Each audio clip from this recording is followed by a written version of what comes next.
you guys, welcome to Flickers of Fear. Now, remember a few months ago, I think it was March, when I did like a theme, I did like Monster March, and I think I said back then that I wasn't going to do a theme for a couple of months because there was a bunch of movies that I wanted to catch up on, but that I would eventually get around to doing some themes again.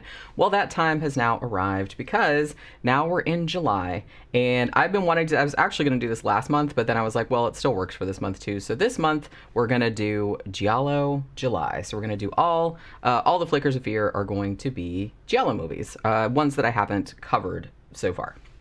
So hopefully y'all are as excited about it as I am, because yeah, I'm really into this. Now, most of the ones that I'm going to do are going to be, you know, Giallo era ones, like from the 70s and stuff, but there are a couple of new ones in there, including the one that I'm talking about today. Now, if you don't know, I mean, most of you know me, right? So you know that I am like a massive, massive fan of Giallo movies. Just the whole vibe of them, the whole look of them. It just like takes me to a happy place. I don't even know what it is about them. There's just something I really, really like about them and always have. So as much as I love, you know, all the old ones, all the classics and stuff like that, I will say that I can't help but have a little squeal of excitement whenever a modern filmmaker shares my obsession with Giallo movies enough that they're like, okay, well, I'm gonna make like a modern day Giallo movie, like whether it's full on Giallo or whether it's just kind of like Giallo tinged. It's just that's fine with me. I just love that whole aesthetic. So I think I've covered like a few other, I guess what would be considered like Neo-Giallo movies on this series before. In Fabric, which is fantastic, Barbarian Sound Studio, the Neon Demon, which I guess is sort of like, at least has that similar kind of aesthetic, even though it's not strictly a Giallo. And I don't think I talked about it on Flickers of Fear, but I think we talked about it a long time ago on Matinee, but there was a movie that came out, it's Canadian, and it came out back in 2014, which is called The Editor, and it's like a Giallo parody / loving homage, and it's fantastic. I fucking love that movie. So I think it's on Tubi now if you want to watch that one. I might cover that one too again, like at some point, because like I said, I think we talked about it on Matinee, but I wouldn't mind doing like a deeper dive on it. The thing about a lot of Neo-Giallo movies though, is that while a lot of them sort of take the aspects of Giallo that everybody knows and loves, like, you know, they're twisty murder mysteries, they have these really lurid, like, striking color palettes, kind of bloody, grotesque, operatic kind of kills, they have, like, jarring, you know, bizarre musical scores, that kind of stuff. But a lot of them either put the story, like, in a modern setting and just give it, like, a Giallo-tinged flavor, or they set them in the past, such as Barbarian Sound Studio, but you can still tell that they're modern movies. Like I said, Barbarian Sound Studio is set back then, like it's about like the filming of a Giallo movie, but you can still tell that it's a modern movie. So it's much rarer, I think, to see a present day Giallo movie, or you know, at least in the last decade or so, that's actually making every effort to look like an actual lost Giallo film from back in the genre's heyday, like of the 1970s. So in comes Argentinian brothers, Luciano and Nicolas Onetti. Now, these two guys, one's a director, one's a screenwriter, so they work together. These two guys love Giallo movies so much that pretty much 90% of their filmmaking aesthetic, because I think they've made a couple other types of movies too, but most of their filmmaking aesthetic is to try to make movies that look spookily like Giallo movies that could have come out in the early 1970s. They made one in 2013 called Sonno Profondo, or Deep Sleep. Now, I haven't seen that one yet, but I looked at the poster, like the cover for it, and the cover of it looks exactly like something you would have seen advertising like one of Dario Argento's movies, like Four Flies on Grey Velvet or something like that. The design is just, it's amazing. I love it. So I'm going to have to like watch that one too. So then, in 2015, they made Francesca, which is the movie that we're talking about right here.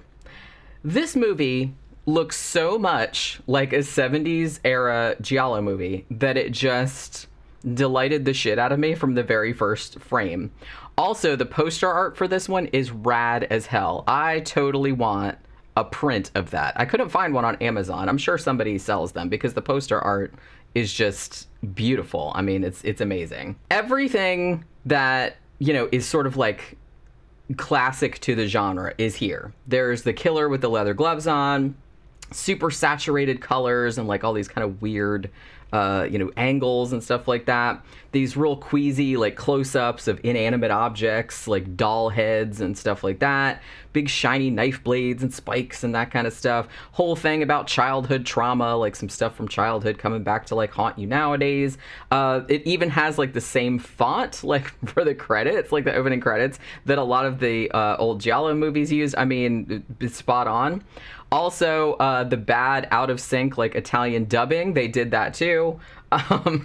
The ubiquitous bottles of J&B that are like in the background, like in people's offices and apartments and stuff, which is what it's funny because that's one thing I always noticed, like in Giallo movies. I'm like, oh my God, they always have like J&B. I don't know if it's because that's just like a really common liquor to have in Italy, or if because the label's yellow. I don't really know what the deal is, but they all have like bottles of J&B in the background, and they did that too. Like everybody's apartments, they always had a J&B. I was just like, I see what you did there. It's uncanny. It's uncanny, like how much this looks like it. There's even been like some kind of filter or film grain or something like that, like to make the movie look like not shitty, but you can tell it very much looks like a movie that would have come out back then. Like it looks a little bit rough, but not like in a fakey sort of way, if that makes any sense. It's really incredible how much attention to detail went into making Francesca look as much like a Giallo from decades ago as possible, and I was totally there for it. I was like, as soon as it started, I was just kind of like, oh yeah, okay, I see what you're doing. So all that's great, Jenny, you might be saying, but what the fuck is this movie about? Now, in the tradition of all the classics of the genre, it's a murder mystery. So you have like a bunch of red herrings, you have people with like really shifty motivations, you have seemingly nonsensical plot threads, and all of that other kind of stuff that you would sort of expect from a film of this kind. Please note, however, that like many of the Giallo movies from the olden times, if you want to call it that, the plot isn't the most important aspect of the movie.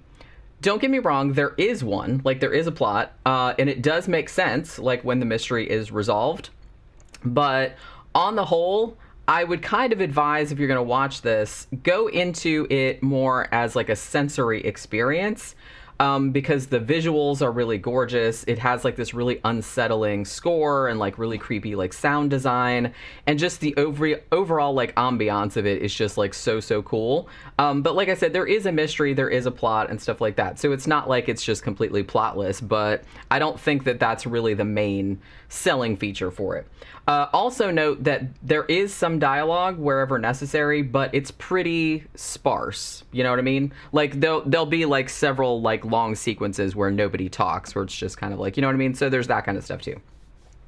So at the very beginning of the movie, we're introduced to the Visconti family, which is the mom, whose name is Nina, I think, the dad, whose name is Vittorio, the daughter, Francesca, who looks like she's about maybe like 11 or 12, I couldn't really tell, and there's like a baby boy, like in this little baby carriage. Now, from the jump, you know that the kid, Francesca, is a bit of a miscreant, because the first time you see her, she's stabbing like a dead bird, like a pigeon or something like that, like a bird's corpse with a big silver spike, and like laughing about it, like, yay, wee, destruction, you know what I mean? So it's that kind of situation. Then shit escalates prodigiously when not too long after that, she actually uses the same spike to stab her baby brother right in the fucking eyeball. So, you know, as soon as her mom's back is turned, she just goes in there, wee! Yeah, somebody stabs a baby, like, in the first 5 minutes of this fucking movie. So there you go. It's a Giallo. So then, like, you kind of have the mom screaming and screaming, obviously, as you would. Now, after this kind of opening sequence, we jump ahead 15 years. And we subsequently learn that Francesca was apparently kidnapped by a masked home invader not too long after the whole baby stabbing incident. And she's been missing ever since. Like, there's been no clue as to her whereabouts. Francesca's dad, Vittorio, was stabbed in the spine, like, during the attack. He was kind of trying to rescue her, apparently, and so, but the attacker, like, stabbed him in the back, in the spine. So he's now confined to a wheelchair. Nina, the mom, understandably has never really recovered from this whole tragedy, not only the baby stabbing, but also then the daughter disappearing. So she's like pretty much checked out. She just kind of like lays in bed. She has this like 1,000-yard stare. The dad comes in and like gives her medication every now and then. So it's not a good situation. Meanwhile, on the streets of Rome, there begins to be a series of murders perpetrated by a mysterious killer who leaves like rare coins on the eyes of the victims and plants these sort of like cut up ransom style notes near the bodies that have quotes from Dante's Divine Comedy on them. Now, the first murder, which is like a young woman, and she's just like left in the middle of the day, like in the fucking middle of a public park. And this older woman who's in the park walking her dog, like sees the killer dumping the victim. And she describes the killer to the cops as like, it looked like a woman like clad in a kind of reddish orange jacket, some reddish orange leather gloves, a black skirt, and a black hat and veil, which covered the face, so you couldn't see who they were. Now, as the bodies start to pile up, the two detectives who are assigned to the case, named Succo and Moretti, I think, they start to realize that most of the victims had some kind of like secret or some kind of scandal in their past, like there was adultery or something like that, like along those lines. And they also start to slowly realize that the killings actually might be linked to the disappearance of Francesca Visconti 15 years ago. Now, because her dad, Vittorio, is a Dante scholar or a medieval, whatever, maybe like medieval literature scholar or whatever. So the police actually bring him in on the investigation when they figure out these notes are from Dante or from Divine Comedy. So they bring him in on the investigation. Now, as the movie goes on, it seems pretty clear who the killer is, but I will say that the plot actually does have a couple of surprises up its sleeve. It really is quite good at misdirecting, I think, because honestly,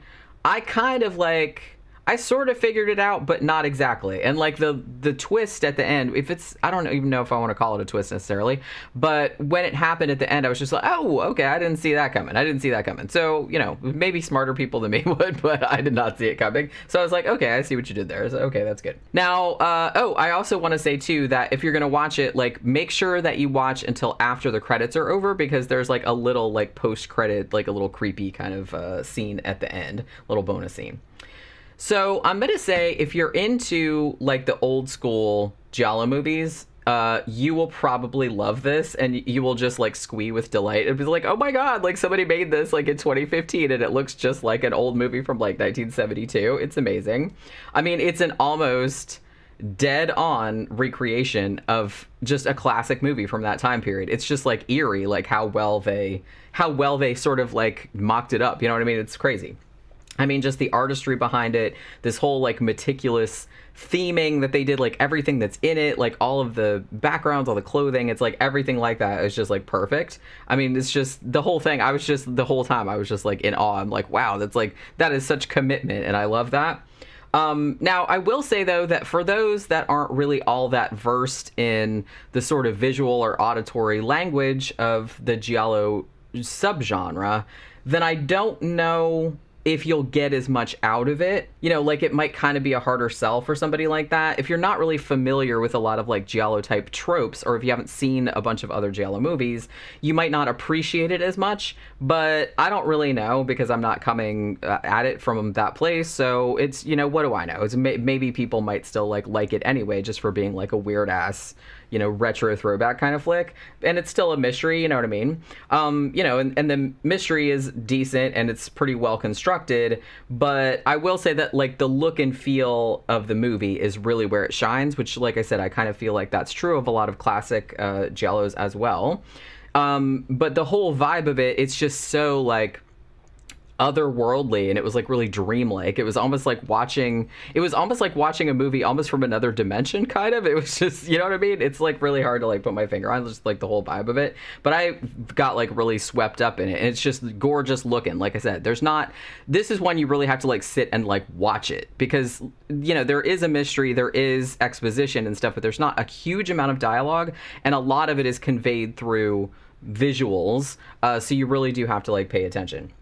So, I mean, I really liked this a lot. So I'll definitely be checking out the Onetti brothers' other movies. There was an interview with them in Rue Morgue like a couple years back, and I just like read that before I did this, and it's like they seem like really nice dudes. Their other movies, like aside from Sono Profondo, which I already mentioned, they also made another Giallo. I think it was in 2018, although I'm not sure if it got a wider release until 2019 or 2020. But that's called Abracadabra, like with a K.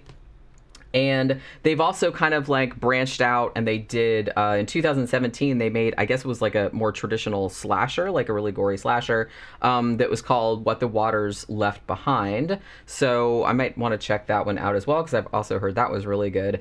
I mean, I'm just always so ecstatic when I kind of come across new to me, at least, like artists whose stuff that like I vibe with so much. So I'm really glad that I sort of like stumbled across this film. I can't even remember. I think I saw it. I was looking for examples of Neo-Giallo, like new Giallo movies, and it turned up on some list somewhere, and I was like, oh, that sounds good. And then I saw that it was on Tubi, so I wrote it down on my list. I was like, oh yeah, I got to check that out. And the poster is incredible. I love it. So I was just kind of like, I'm really, really glad that I sort of stumbled across it. And then when I found out that they'd made a couple other Giallo movies as well, so I'm definitely going to have to check those out. I mean, Abracadabra sounds awesome, like, because that's also a Giallo, but it's about like it's a magician, and I was just kind of like, ooh, magic, oh, that's cool. I'm gonna have to like watch that too. So yeah, I'm totally gonna watch that. I think it's only $1.99 on Amazon Prime, so I might be getting into that. But yeah, if you're really into Giallo movies, definitely check it out. It's just like so amazing, like how well they recreated like the whole like vibe of it, and I was just there for it. I thought it was so cool. But yeah, so anyway, hopefully you guys will want to see some more like Giallo movies, because July we're doing all Giallo movies this month on the Flickers of Fear show. So hopefully you'll tune in for the rest of those, and I will see you on the next one. Bye.